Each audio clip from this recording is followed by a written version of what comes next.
क्योंकि फ्यूचर में आप पूछेंगे किसी से, ऑलमोस्ट एवरी पर्सन ऑलमोस्ट कर्जे के नीचे होगा और आप कर्जा देंगे। पिछले संडे मैंने आपको परमेश्वर की ओर से एक मैसेज दिया था। जो मैंने आपको कहा था, हम उस छोटी सी एक वीडियो का एक अंश अपनी स्क्रीन के ऊपर देखेंगे।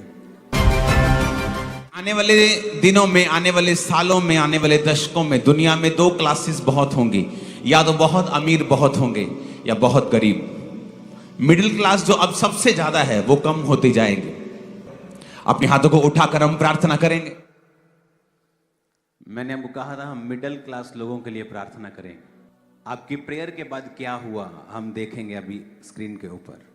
I am now happy to announce that there will be no income tax payable up to income of 12 lakh rupees.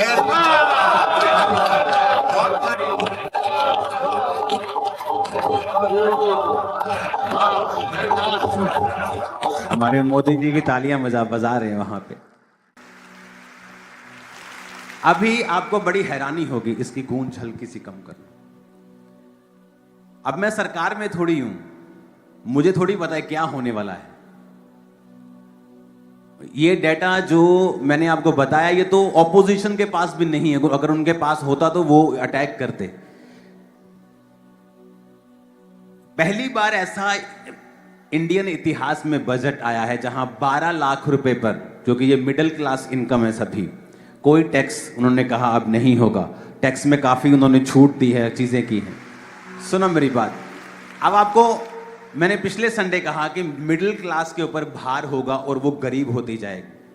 Upper middle class अपने आप को खींचकर अमीर हो जाएंगे और आने वाले दिनों में, सालों में दो ही क्लासेस होंगी, या तो अमीर लोग या गरीब लोग। अब सरकार जिसके पास सारे तंत्र होते हैं, जिसके पास पूरा डेटा होता है, सिस्टम होता है, उन्हें यह बात मालूम थी कि मिडिल क्लास के ऊपर जो भार है वो ऐसा है जैसा इतिहास में कभी नहीं है, कभी नहीं था। और मैंने आपको कहा था कि अगर आप प्रार्थना करेंगे तो ये चीज कैंसल नहीं होगी, डिले हो सकती है, आगे बढ़ सकती है और आगे जा सकती है आपकी प्रेयर्स के कारण।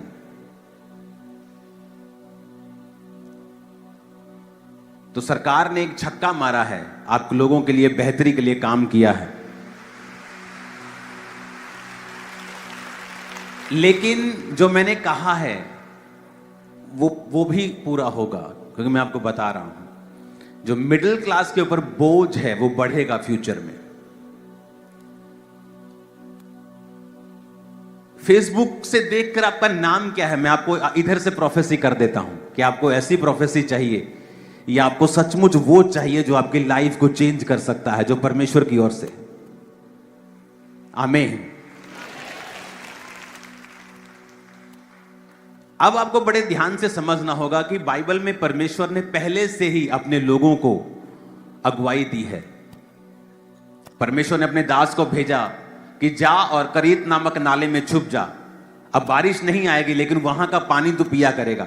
और वचन कहता है जब करीत नामक नाला सूख गया तो परमेश्वर कहता अब जा तू सारपत की विधवा के पास, क्योंकि मैंने उसे तुझे खिलाने की आज्ञा दी है। परमेश्वर को यह मालूम था कि अकाल के दिनों में एलिया का भूख और प्यास मैंने कैसे मिटानी है, और जब वहां का पानी सूख जाएगा तो अगली रणनीति क्या होगी, अगली अगुवाई क्या होगी। आप जो आने वाले समय का इकोनॉमिक ऑपरेशन है, डिप्रेशन है, आप इसे खत्म नहीं कर सकते। डिले कर लेंगे या खुद बच जाएंगे। और आपको मालूम होगा कि हमें चर्च में पहले से बताया जाता है, परमेश्वर की आत्मा हम पहले से हमसे बात करती है हमें क्या करना है फ्यूचर के लिए, हमें क्या करना है आने वाले समय के लिए। हालेलुया।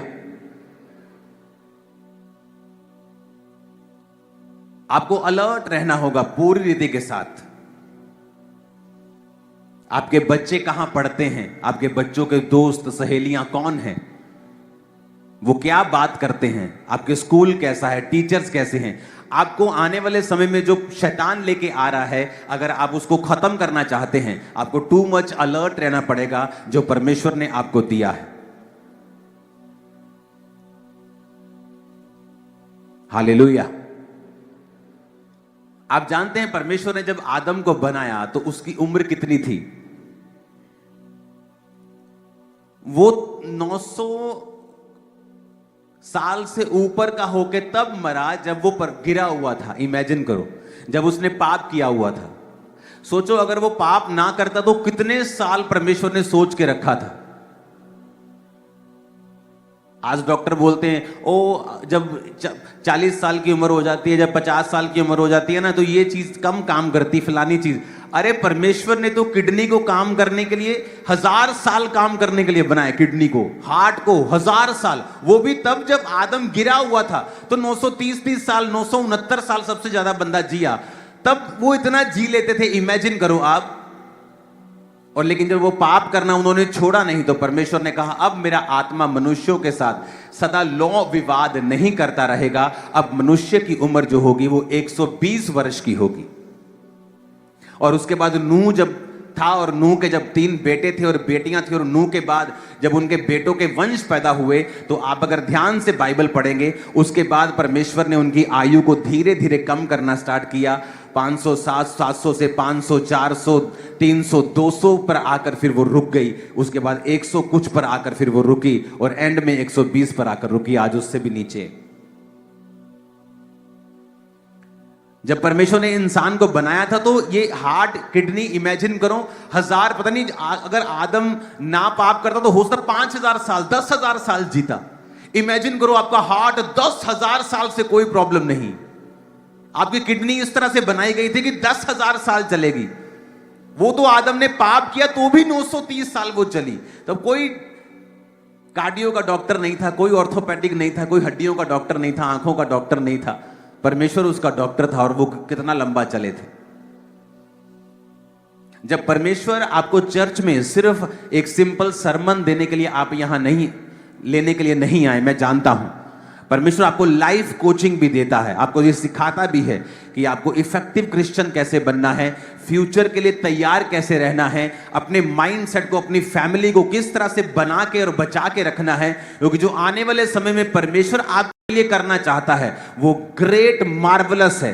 आप बड़ी बड़ी बिल्डिंग्स खरीदने वाले हो, मैं आपको बता रहा हूं। आप बेस्ट देशों में आपके घर होंगे, मैं बता रहा हूं।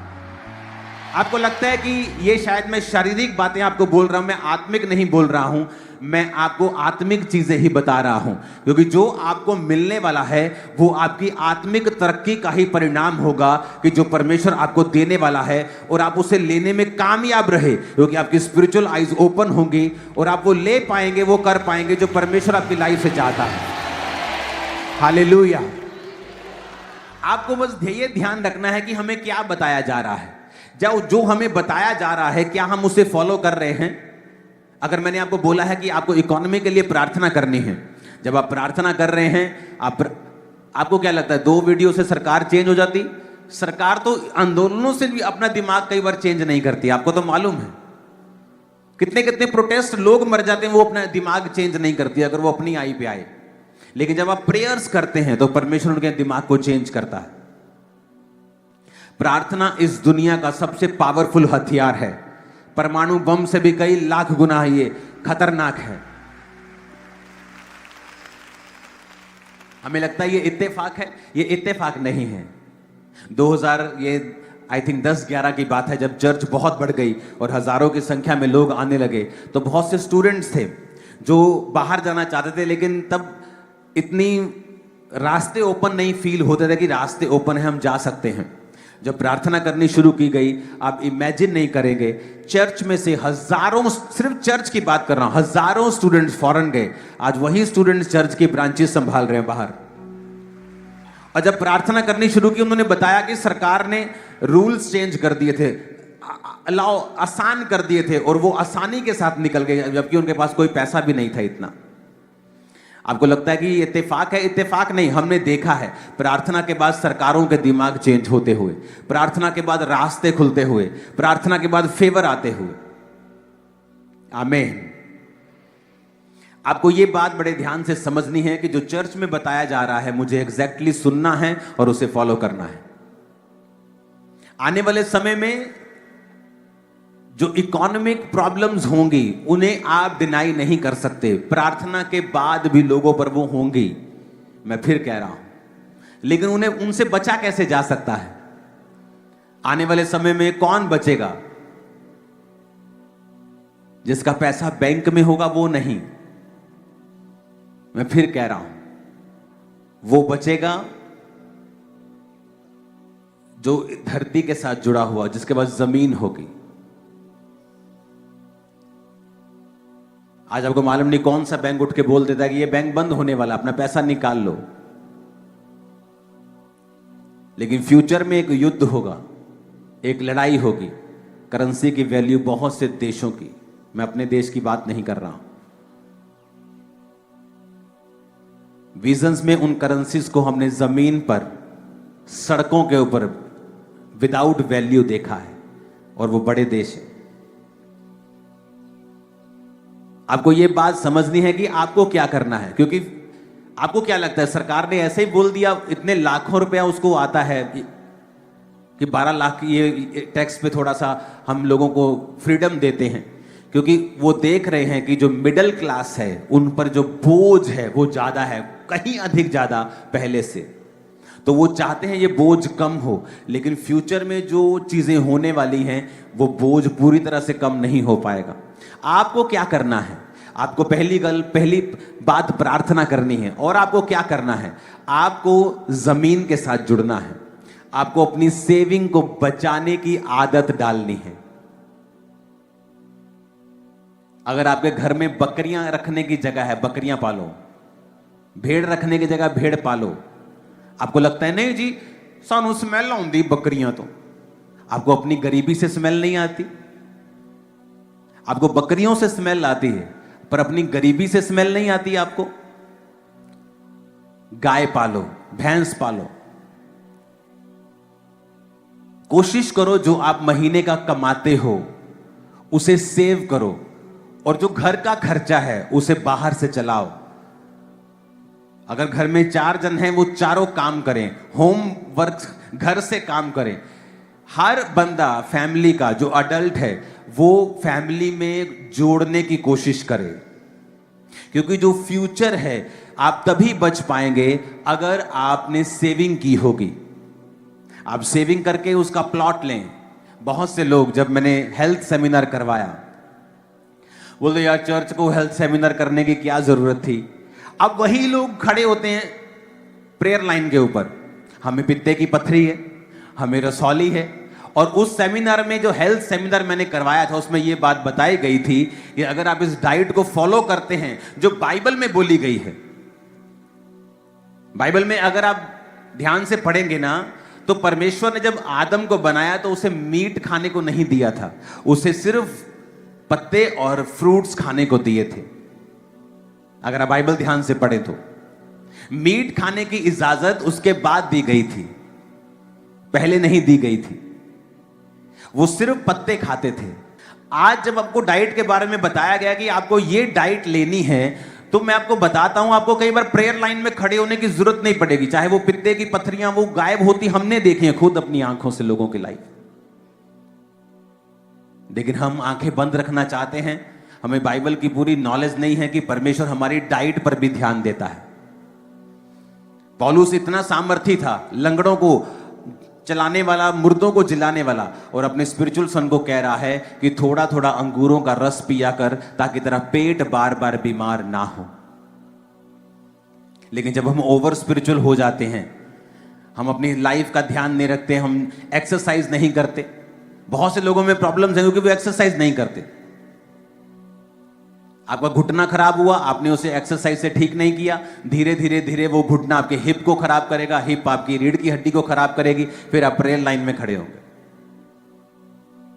और ये सारी चीजें बिब्लिकल हैं, आपको बताई गई सेमिनार में कि आपको ये डाइट फॉलो करनी है, लेकिन आपने फॉलो नहीं किया और आप प्रेयर लाइन में खड़े होते हैं।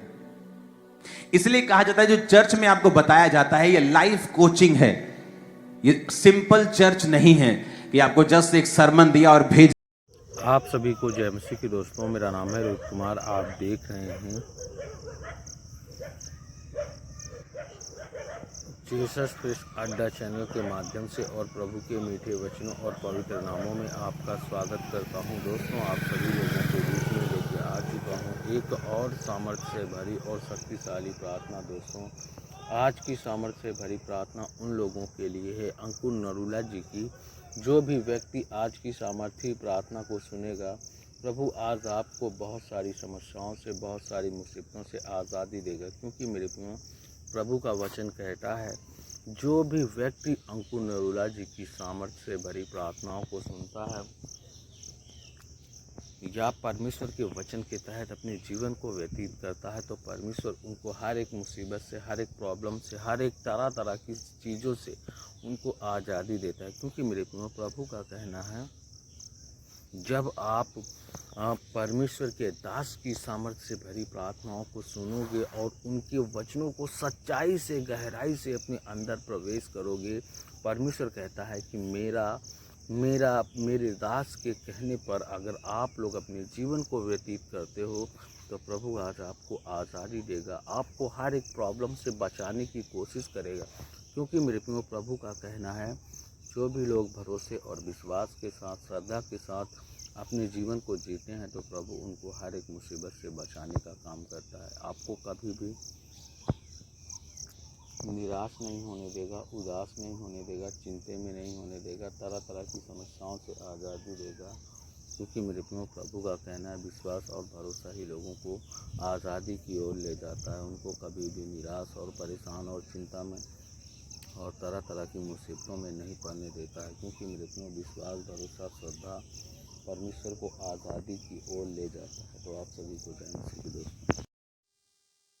आप सभी को जय मसीह की दोस्तों, मेरा नाम है रोज कुमार। आप देख रहे हैं मसीह का दोस्त ऑफिशियल चैनल में आप सभी का स्वागत करता हूं। दोस्तों, आप सभी लोगों के बीच में लेके आ चुका हूं एक और सामर्थ्य से भरी प्रार्थना। दोस्तों, अंकुर नरूला जी, आज मेरे जितने मसीह भाई बहन हैं, आप सभी लोगों से कहना चाहता हूं, अगर आप लोग इस शक्तिशाली प्रार्थना को सुनते हैं, तो परमेश्वर आपको बहुत सारी समस्याओं से आज़ाद करने जा रहे हैं। आज आपके हर एक दुख और मुसीबतों को दूर करेगा और आपकी जो निराशा है, आपकी जो उदासा है, और जो आप हमेशा अपने जीवन में निराश या उदास रहते हैं, तो मेरे प्रियो, आप लोगों को चिंता करने की जरूरत नहीं है।